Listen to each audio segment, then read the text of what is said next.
함께 기도합니다. 하나님 아버지, 오늘도 우리에게 은혜를 베풀어 주셔서 또 수요 예배의 자리에 불러주시니 감사합니다. 오늘도 하나님께서 친히 직접 말씀하여 주시옵소서. 가정을 향한 꼭 필요한 말씀들을 아버지 말씀하여 주시고 깨닫게 하여 주시고 결단하게 하여 주시옵소서. 그래서 이 말씀을 듣는 모든 자들의 가정 안에 아버지 행복이 넘치게 하여 주시고 기쁨이 넘치게 하여 주시옵소서. 주님께서 사용하시는 그런 거룩한 가정들로 변화시켜 주시옵소서. 아버지께 모든 것 오늘도 맡겨드립니다. 감사하며 예수님 이름으로 기도합니다. 아멘. 오늘 같이 나눌 말씀은 에베소서 5장 21절부터 27절까지 말씀입니다. 한 절씩 교독하겠습니다. 그리스도를 경외함으로 피차 복종하라.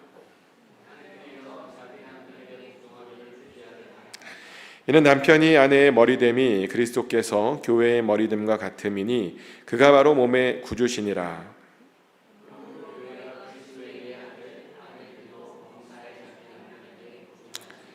남편들아, 아내 사랑하기를 그리스도께서 교회를 사랑하시고 그 교회를 위하여 자신을 주심같이 하라.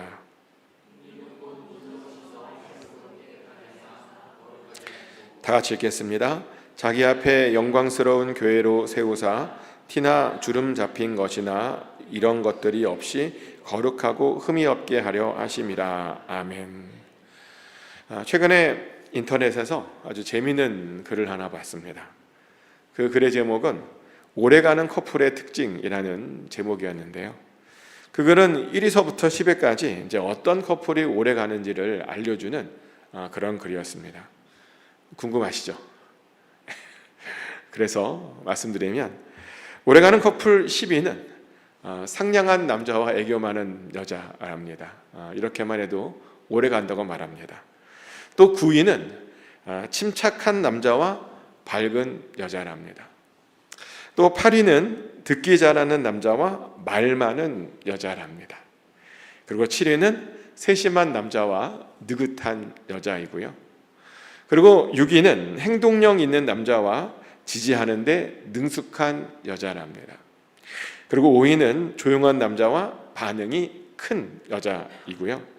그리고 4위는 일편단심인 남자와 애정 표현이 많은 여자랍니다. 그리고 3위는 진지한 남자와 치유해주는 여자이고요.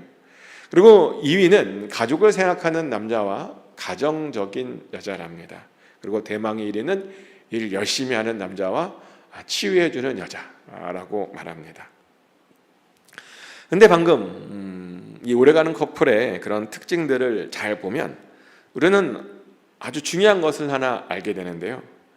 서로 완벽해서 오래가는 것이 아니라 부족해도 서로가 서로의 부족함들을 채워주었더니 그렇게 오래갔구나라고 하는 것을 알게 됩니다. 그리고 사실 그것은 성경적으로도 맞는 건데요.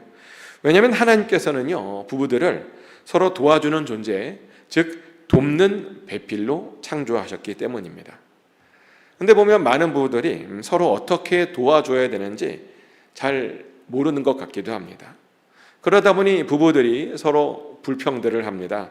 한쪽에서는 왜 안 도와주냐 그러고 또 한쪽에서는 도와주었는데 왜 모르냐 그러고 서로 그렇게 불평하고 오해하고 갈등을 합니다. 그래서 사실은 행복한 가정을 만들려면요, 서로가 어떻게 도와주어야 되는지 그것부터 우리가 잘 알아야 됩니다.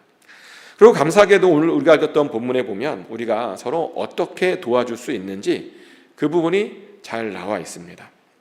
오늘 본문에 따르면 부부가 서로 돕는 방법은 그리스도를 경외함으로 피차 복종하는 것이랍니다. 근데 보니까 많은 분들이 이 복종이라는 단어를 이렇게 별로 좋아하지 않으시더라고요. 아마도 인권이 많이 올라간 시대를 우리가 살다 보니 그런 것 같기도 합니다. 그래서 교회에서 이제 복종을 가르치면 불편함을 호소하는 분들이 꽤 있습니다. 실제로 그런 분이 계셨고요. 어떤 분의 제가 오늘 본문의 이 말씀을 가르쳐 드렸습니다. 에베소서 5장 24절 말씀이죠. 그러므로 교회가 그리스도에게 하듯 아내들도 범사에 자기 남편에게 복종할지니라 라는 말씀을 읽어 드리면서 아내들에게 남편에게 복종해야 된다라고 가르쳤습니다. 그랬더니 그분이 하시는 말씀이 자신이 이 말씀에 전혀 동의를 할 수 없대요. 그래서 깜짝 놀랐어요. 어떻게 하나님의 말씀에 사람이 동의하고 말고 이런 것이 있을 수 있겠습니까? 그래서 그 말이 얼마나 위험한 말인지요, 다시 알려주었습니다. 근데 그분은 제 이야기를 들었음에도 불구하고 이 말에 끝까지 동의하고 싶지 않대요. 왜 여자만 복종해야 되냐입니다. 그것이 정말 하나님의 뜻이냐입니다.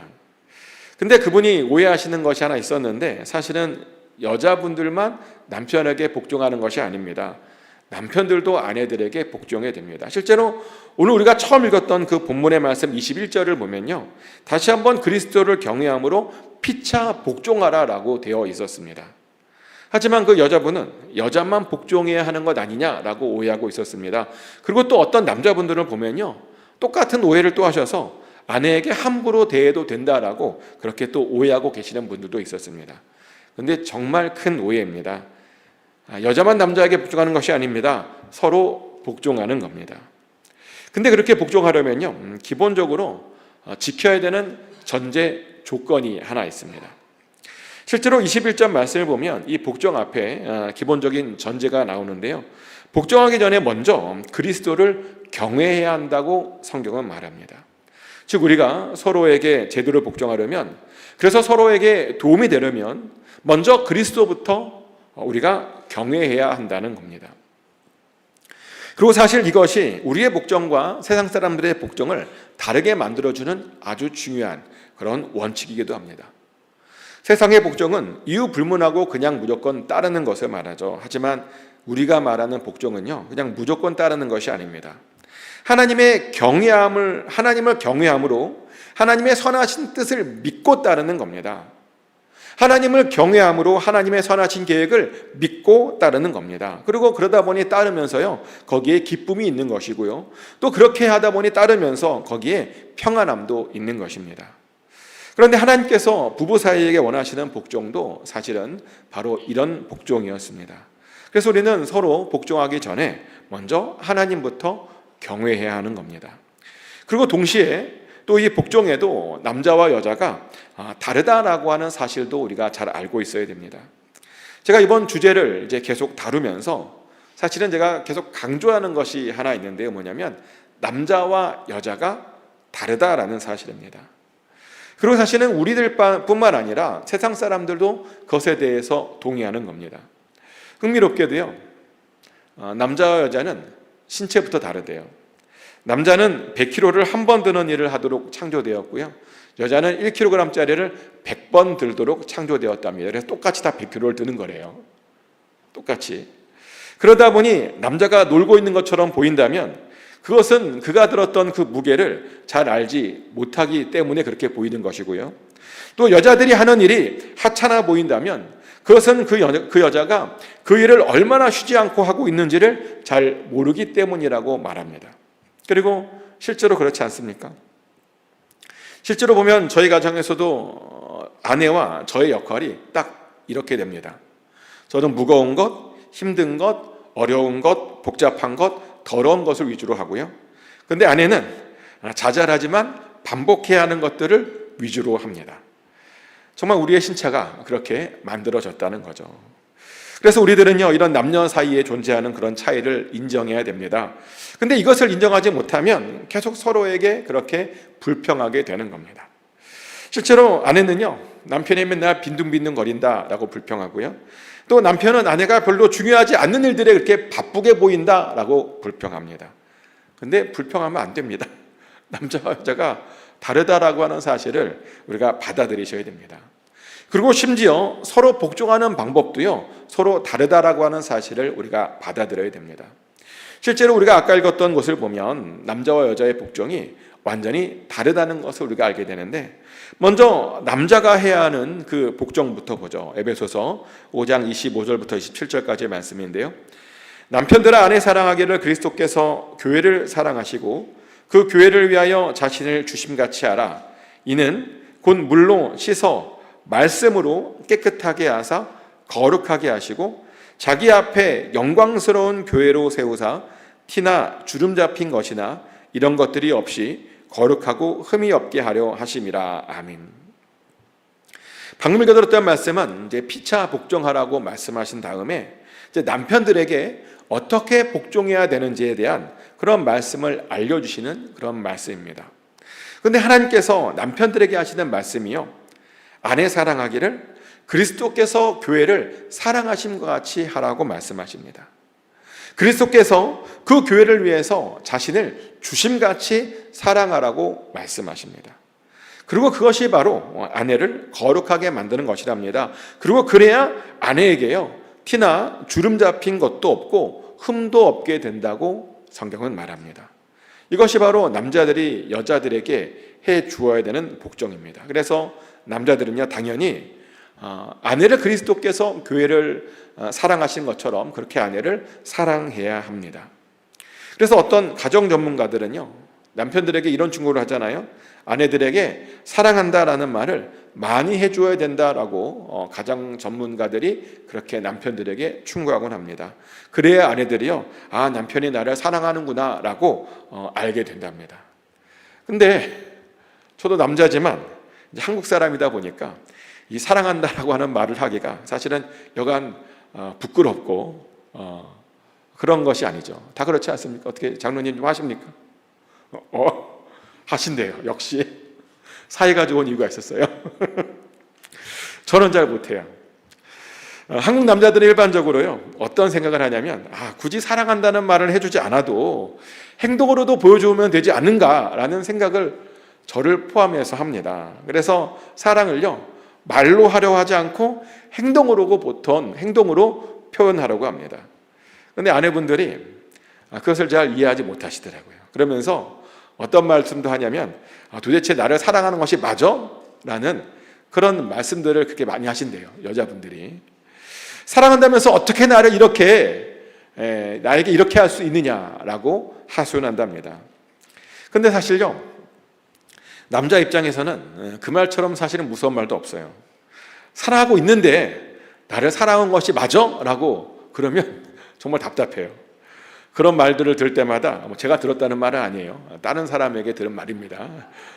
정말 한 번도, 제가 이번 주에 어떤 분을 만났는데 그런 말을 들었어요. 그런 말을 들을 때마다 너무 억울하고 너무 답답하다고 말합니다. 그러다 보니 그런 말을 들으면 오히려 이런 의심이 생긴대요.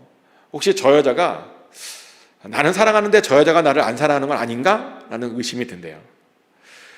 근데 왜 그런 의심이 생기냐면, 제가 지난주에도 말씀드렸다시피 우리가 해야 하는 사랑은요, 아가페 사랑이잖아요.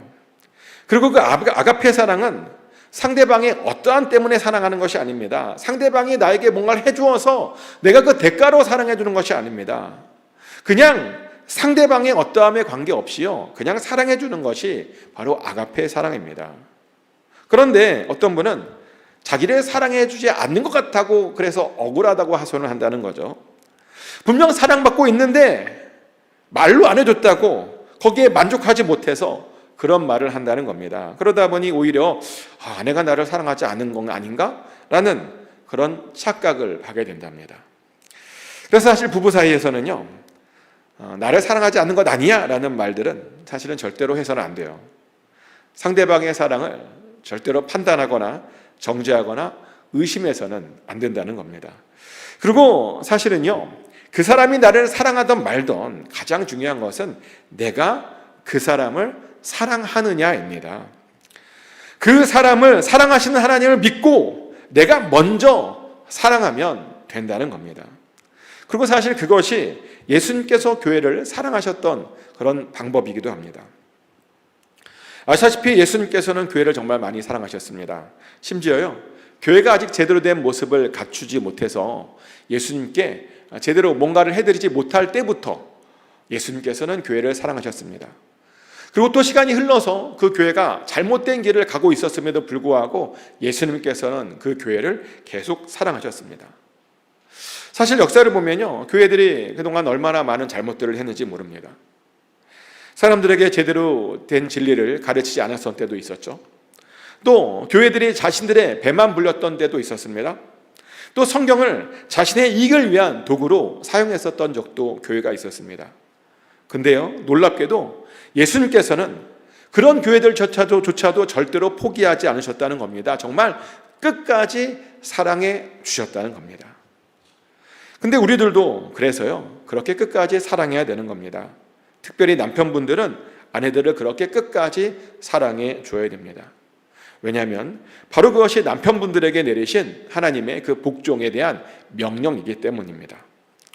그리고 그렇게 사랑하면서 반드시 해야 하는 것이 하나 있는데요, 뭐냐면 아내를 사랑한다면 말씀으로 그 아내를 깨끗하게 하고 거룩하게 만들어 주어야 됩니다. 이것이 무슨 말이냐면 남편들이요, 아내들에게 말씀을 잘 가르쳐 줘야 된다는 겁니다. 또 자녀들에게도 그 아버지가 말씀을 잘 가르쳐 줘야 된다는 겁니다. 그러면 그 말씀으로 그 가정을 거룩하게 만들어 주라는 겁니다. 그래서 사실 이것을 하려면요, 남편들은 그 누구보다도 가정 안에서 말씀에 대해서 아주 잘 알고 있어야 됩니다. 실제로 보면 남편들이 말씀을 잘 알고 있는 가정과요, 그렇지 않는 가정들 사이에는 보면 아주 큰 차이가 있음을 보게 됩니다. 말씀을 아주 잘 알고 있는 가정, 남편이 있는 그런 가정들은요, 분위기가 확실히 밝고 좋습니다. 가정이 굉장히 따뜻합니다. 그래서 이제 가족들이 사랑으로 하나로 똘똘 뭉쳐있는 모습들을 봅니다. 하지만 말씀을 잘 모르는 남편이 있는 가정들을 보면요, 이상하게 집안이 냉랭합니다. 그리고 가족들인데 서로가 서로에게 관심도 별로 없습니다. 보면 그냥 각자 알아서 자기 멋대로 그냥 살아갑니다. 그러다 보니 자녀들끼리도 별로 그렇게 사이가 좋지 않답니다. 그리고요, 거기에다가 부모님이라도 돌아가는 걸 치면 서로 그렇게 싸움박질을 한대요. 실제로 요즘에 보면 부모님의 유산 때문에 그렇게 싸우는 형제들이 너무 많아져서 한국에서 사회적 문제까지 되었다고 말합니다. 부모님이 돌아가시면 누가 더 많이 갔느냐 덜 갔느냐를 가지고 그렇게 형제끼리 싸우고 두 번 다시 안 본다는 거죠. 그런데 그런 가정들이 왜 생기냐면 그 아버지가요, 그 자녀들을 말씀으로 잘 양육시키지 못했기 때문입니다. 그리고 아내에게도요, 그 말씀을 잘 가르치지 않았기 때문입니다. 그러다 보니 그 가정 안에 그 하나님의 거룩이 사라져 버렸던 겁니다. 그러다 보니 그 가정 안에 흠이 생겨버렸던 겁니다. 근데 우리들의 가정들은요, 절대로 그렇게 되어서는 안 됩니다. 그리고 그러려면 아버지들이요, 아버지로서의 그 역할들, 말씀을 가르치는 그 역할들을 잘 해내야 됩니다. 남편으로서 아내들에게 말씀을 잘 가르쳐야 된다는 겁니다. 그것이 가정을 거룩하게 만드는 것이고요, 그것이 바로 가정을 온전하게 만드는 겁니다. 그리고 그것이 바로 남편들이 아내에게 해야 하는 그런 복종입니다. 그럼 또 아내들에게는 어떤 복종을 요구하셨을까요? 다시 한번 그 부분도 읽어보겠습니다. 에베소서 5장 23절, 24절 말씀인데요. 이는 남편이 아내의 머리됨이 그리스도께서 교회의 머리됨과 같음이니 그가 바로 몸의 구주시니라. 그러므로 교회가 그리스도에게 하듯 아내들도 범사에 자기 남편에게 복종할지니라. 아멘. 아내들은요, 교회가 그리스도에게 하듯 모든 일들에 남편에게 복종하라고 오늘 본문은 말합니다. 왜냐하면 보니까 남편이 아내의 머리가 되기 때문이랍니다. 그래서 아내들은요, 남편에게 복종하는 방법들을 잘 알기 위해서 먼저 교회가 어떻게 그리스도에게 하는지 그것부터 잘 알아야 됩니다. 우리 교회부터 한번 볼까요? 우리 교회가 예수님을 어떻게 섬기고 있습니까? 우리는요, 예수님을 우리의 주인으로 섬깁니다. 그러면 예수님의 뜻을 이루려고 우리는 한 마음이 돼서 노력하고 있습니다. 그리고 예수님께서 말씀하시면 그 말씀에 순종하려고 우리가 굉장히 노력하고 있습니다. 이것이 교회들이 사실은 예수님에 대해서 하는 일들입니다. 그래서 아내들도요, 남편들을 자신의 주인으로 인정해야 됩니다. 그리고 남편의 뜻을 이루려고 노력해야 되고요, 그리고 남편의 말들에 순종하려고 노력해야 됩니다. 근데 이 말 때문에 많은 여자분들이 마음이 상한다니까요. 이 말 때문에 뭐라고 말하냐면, 아니 어떻게 그 인간을 주인으로 모실 수 있냐고, 어떻게 그 인간에게 순종할 수 있냐고. 남편도 아니에요, 그 인간이에요. 생각만 해도 짜증난다고 말하기도 합니다. 근데요, 남편이 완벽하기 때문에 순종하라는 말이 아니에요. 하나님께서 성실하시기 때문에 순종하라는 겁니다. 그리고요, 남편에게 순종할 때요, 우리가 남편에게 순종해야 된다는 생각을 버리셔야 됩니다. 그 남편에 대한 순종이 예수님에 대한 순종이라고 우리가 생각해야 됩니다. 그리고 그렇게 순종해서 선행을 베푸잖아요. 그러면 어리석은 사람들의 그 무식한 말도 사실은 다 막을 수 있다고 성경은 말하죠. 베드로전서 2장 15절 말씀입니다. 곧 선행으로 어리석은 사람들의 무식한 말을 막으시는 것이라. 아멘. 베드로 사도가요, 우리들에게 사회생활에 필요한, 아주 꼭 필요한 그런 놀라운 처세술을 하나 알려줬는데요.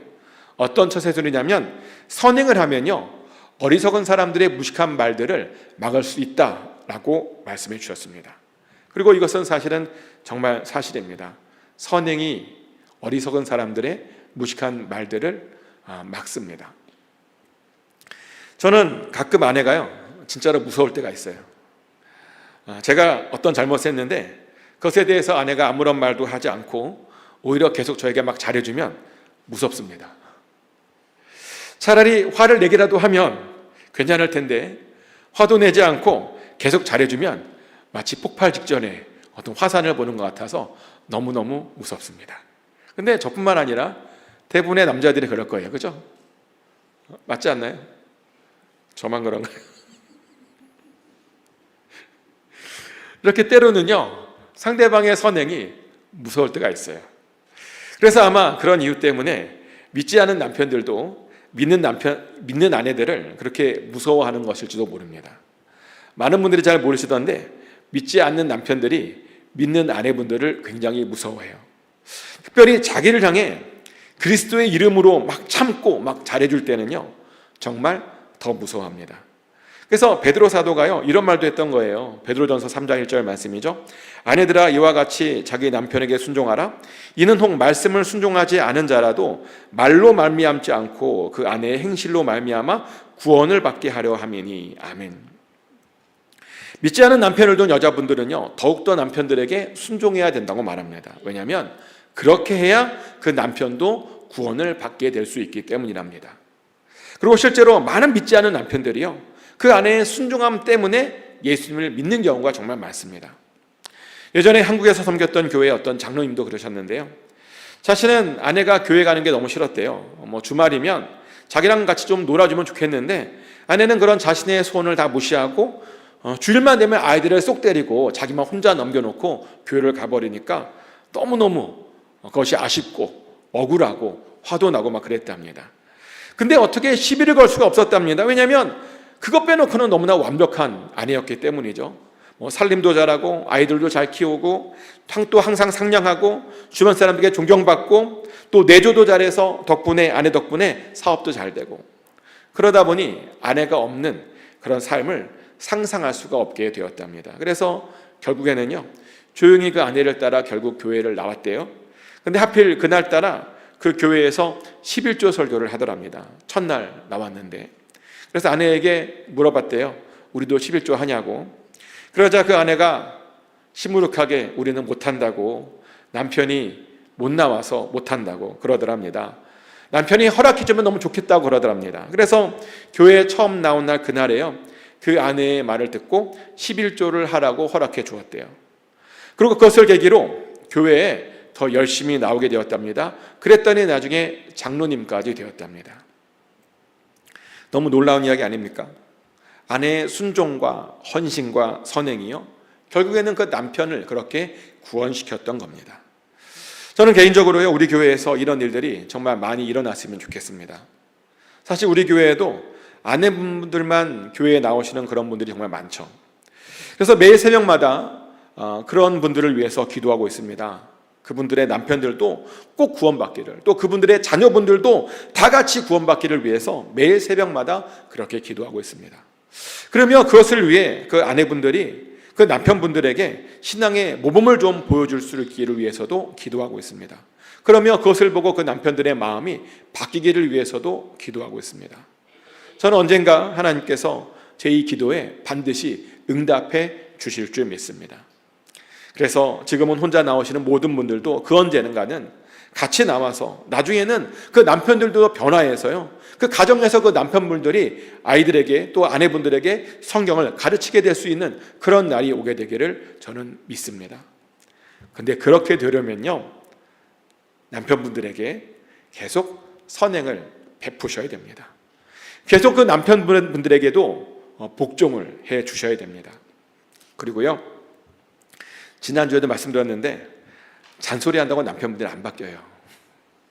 남편분들을 바꾸는 것은 잔소리가 아니라요, 사랑입니다. 우리가 이미 이솝우화에서 봤잖아요. 차가운 바람이 코트를 벗기던가요? 아니죠. 따뜻한 바람이, 따뜻한 햇빛이 코트를 벗기는 겁니다. 아내의 잔소리가 아니라 아내의 따뜻함이 남편들을 결국 변화시키더라는 거죠. 그리고 그것 때문에 때로는요, 좀 남편의 말도 안 되는 요구도요, 좀 들어줬으면 좋겠어요. 남편들이 보면 가끔 말도 안 되는 욕을 해요. 왜 그러나 봤더니 남자들은 나이가 먹을수록 애가 되는 것 같아요. 그래서 흔히 여자분들이 하는 말이 점점 아들 하나 더 키우고 있다고, 아들이 또 하나 생겼다고 그러잖아요. 나이가 들면 들수록 남자들이 애가 되다 보니까. 근데 애가 돼서 뭘 하냐면 종종 좀 상식적이지 않은 그런 요구들을 좀 합니다. 그런데요, 좀 여자분들에게 부탁드리는데 좀 그것도 좀 들어줬으면 좋겠어요. 혹시 압니까? 그러다가 아브라함처럼 놀라운 일들을 경험하게 될지. 아시다시피 아브라함은요, 아내 사라에게 정말 말도 안 되는 것을 요구했습니다. 기근이 와서 애굽으로 내려가는데 자신을 남편이라고 부르지 말래요. 대신 오빠라고 부르래요. 그래야 자신이 살 수 있답니다. 이런 이야기를 들은 그 사라의 마음이 어떠했을까요? 이런 남자를 믿고 계속 살아야 되나? 뭐 그런 생각하지 않았을까요? 근데 성경 어디에도 사라가 그런 생각을 했다는 것이 없대요. 대신 그런 말도 안 되는 요구를 받아들이고 그냥 따랐답니다. 그랬더니 결국 뭐 사라에게 나쁜 일이 생겨요. 갑자기 다른 남자에게 시집을 가게 생긴 겁니다. 근데요, 사라는 그런 상황에서도 그 남편을 믿는 것이 아니라 하나님을 믿었습니다. 아브라함을 향한 놀라운 계획을 갖고 계시는 그 하나님의 능력과 사랑을, 그 은혜를 사라가 그것만 믿었다는 겁니다. 그러다 보니 하나님께서 어떻게 하시나 그냥 바라보죠. 그랬더니 정말 그 기대대로요, 하나님께서 개입해 주셨습니다. 바로의 집에 큰 재앙이 일어났고요, 그러면 그가 아주 잘못된 행동을 했음을 깨닫고 다시 그 사라를 돌려보내 주었습니다. 그리고 그때 사라만 돌려보내 준 것이 아니라 많은 재물도 주었다라고 성경은 말합니다. 그 결과 당황스럽게도요, 그 말도 안 되는 요구와 사라의 순종으로 인해서 그들은 그 기근에서도 살아남을 수 있었고 또 많은 재물도 얻을 수 있었다라고 성경은 말합니다. 아무 생각 없어 보이는 그 남편의 요구를 하나님께서 그렇게 사용해 주신 겁니다. 그런데요, 이런 일들이 사실은 그때만 일어나는 게 아니에요. 보면 지금도 여전히 일어나고 있는 중입니다. 그러니요, 하나님의 일하심을 믿고 또 하나님의 신실하심을 믿고 좀 남편이 부족해 보여도 좀 순종해 주라고 말씀드리는 겁니다. 아멘. 그리고 또 행복한 가정을 이루기 위해서 우리들이 반드시 알고 있어야 되는 것이 하나 더 있는데요. 뭐냐면 우리는 우리의 가정들을 세우시고 만드신 그 하나님의 목적을 우리가 이루어야 됩니다. 가정사역자들이 말하기를 뭐라고 말하냐면 행복하고 건강한 가정이란 어떤 가정이냐면 하나님의 목적대로 쓰임받는 가정이다라고 말을 합니다.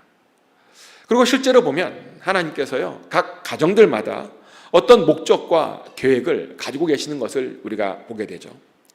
예를 들어서 어떤 가정에는요, 다른 사람들에게 본이 되는, 본을 보여주는 그런 가정을 세우시기도 하시고요, 또 어떤 가정에는 하나님의 영광을 위해서 쓰임받게 되는 그런 목적을 가지고 세우는 그런 가정도 있고요, 또 어떤 가정들은 어려운 사람들을 돕기 위해서 그 가정을 세우시는 그런 가정도 있고요, 또 어떤 가정에게는 새로운 일을 시작하게 하시기 위해서 세우시는 그런 가정도 보면 있습니다. 실제로 성경에 보면요, 그런 가정들이 나와요. 예를 들어서 본이 되는 가정이 나옵니다. 굉장히 많은 가정들이 있는데 저는 그 중에서 한 가정을 하나 뽑아보라면 브리스길라와 아굴라 가정을 하나 뽑습니다. 그 브리스길라와 아굴라 가정은요, 정말 여러 믿는 가정들에게 어떻게 부부가 살아야 되는지 아주 모범을 보여주었던, 제대로 본을 보여주었던 그런 가정입니다. 그런 부부입니다. 그래서 가장 이상적인 그런 부부라고 우리가 봅니다. 또 하나님의 영광을 위해서 쓰임받았던 가정도 있었죠. 저는 그 중에 베드로 가정이 바로 그런 가정이지 않았을까 싶은데, 사실 베드로의 아내는요, 성경에 전혀 나오질 않습니다. 성경에는 베드로의 장모만 나오죠. 그런데 베드로만 혼자서 예수님을 따라다녔을까요? 베드로의 아내는 집에서 애를 봤을까요? 아니죠. 베드로의 아내도요, 열심히 베드로와 함께 그 예수님을 따라다녔습니다. 베드로와 함께 똑같이 그 모든 배를 다 포기했었습니다. 그렇게 열심히 예수님을 섬겼습니다. 그리고 그렇게 섬겼더니요, 남편이 초대교회에서 가장 중요한 사람이 되었죠. 그렇게 하나님께 영광 돌리는 그런 가정이 되었다는 겁니다. 또 보면 어려운 사람들을 위해서 쓰임받았던 가정도 있었습니다. 그 중에 고넬료 가정이 있었는데요. 성경에 보면 고넬료 가정은 이방인 가정이라 그래요. 근데 이방인 가정에서도 불구하고 그들은 어려운 사람들을 돕는데 소문날 정도로 그렇게 열심인 그런 가정이었다고 말합니다. 모든 가족들이 힘을 합쳐서 어려운 사람들을 진심으로 도와주었다는 거죠. 또 어떤 가정들은 새로운 일을 시작했던 그런 가정도 있었습니다. 아브라함이 그런 가정이었죠. 아브라함은 하나님의 약속만 붙들고 낯선 곳에 가서 살아야 됐습니다. 그리고 그곳에서 새로운 민족을 이루었습니다. 그랬더니 믿음의 조상이 될 수 있었습니다. 이렇게 각 가정들마다요, 보면 하나님께서 주신 어떤 개별적인 목적들과 비전들이 있다는 겁니다. 그래서 각 가정들은 자신의 가정에 있는 그 목적들, 그 비전들을 잘 알고 같은 마음을 품고 같이 달려가야 됩니다. 그래야 서로 도와줄 수 있는 겁니다. 그래야 그러면서 하나가 되는 겁니다. 그리고 그래야 그 목적들과 비전들을 이룰 수 있는 겁니다. 근데 이렇게 말했더니 어떤 부분은 이런 말씀을 하세요. 자신들은 하나님께서 우리 가정에 어떤 목적과 어떤 비전을 주셨는지 도저히 모르겠다고, 좀 알려달라고 그런 분들이 있어요. 물론 모를 수 있어요. 근데 제가 알려줄 수는 없고요. 알아야 돼요. 근데 어떻게 아느냐? 반드시 그 목적과 비전과 그런 것들을 발견해야 되는데, 그것을 어떻게 발견할 수 있냐면 부부가 같이 기도하는 시간들을 만들면 발견할 수 있습니다. 같은 장소에서 같은 시간에 이렇게 기도하잖아요. 그러면 하나님께서 같은 성령을 주셔서 우리 가정에 주신, 우리 부부에게 주신 그 목적, 비전, 그런 계획들을 우리가 알게 되고 깨닫게 됩니다. 저희 부부는 그렇게 알게 되었습니다. 저희 부부는 그런 부분에 굉장히 감사한 것을 항상 느끼는데, 왜냐하면 매일 새벽마다 이제 같은 장소에서 같은 시간에 기도를 드리다 보니까 항상 보면 같은 곳을 바라보고 있더라고요. 그리고 그랬더니 같은 마음으로 여기까지 올 수 있었던 것 같습니다. 그래서요, 같이 기도만 하면 돼요. 같이 기도하면 같은 것을 깨닫게 되고요, 같이 나아갈 수 있다는 겁니다. 축복하는 것은 꼭 그렇게 꼭 같이 기도해 보시길 축복합니다. 그러면 분열되었던 마음도 하나가 됩니다. 그리고 서로가 서로에게 더 잘 복종하게 됩니다. 남편은 아내를 그리스도가 교회를 사랑하듯이 사랑하게 될 것이고요, 또 아내는 남편에게 교회가 그리스도에게 순종하듯 순종하게 될 겁니다. 그리고 그렇게 되면 모든 가정들에게 행복이 넘치게 될 줄 믿습니다. 이 말씀들을 잘 기억하셔서 서로 복종하심으로 또 서로 도움이 되셔서 여러분의 가정들이 모두 행복한 가정들이 되시기를 예수 그리스도 이름으로 축복합니다. 기도합니다. 하나님 아버지, 오늘도 우리가 행복한 가정에 대해서 같이 나눴는데, 행복한 가정을 이루기 위해서 피차 서로 복종해야 됨을 우리가 알게 되어서 감사합니다. 남편분들은 그리스도께서 교회를 사랑한 같이 그게 끝까지 사랑할 수 있도록 하여 주시고, 말씀을 가지고 그 가정을 거룩하게 하게 하여 주시옵소서. 또 아내분들은 교회가 그리스도에게 하듯 남편에게도 그렇게 섬기게 하여 주시옵소서. 남편에게 복종하게 하여 주시옵소서. 협력하게 하여 주시고, 그래서 하나님께서 그 가정에 주신 그 목적과 뜻과 비전을 같은 한 마음으로 이루게 하여 주시옵소서. 서로 용납하고 서로 용서하고 서로 하나가 되게 하여 주시옵소서. 그래서 반드시 그 뜻을 이루게 하여 주시옵소서. 그렇게 우리의 모든 가정들을 행복한 가정으로 변화시켜 주실 줄 믿습니다. 모든 것 맡겨드립니다. 감사드리며 예수 그리스도 이름으로 기도드렸습니다. 아멘.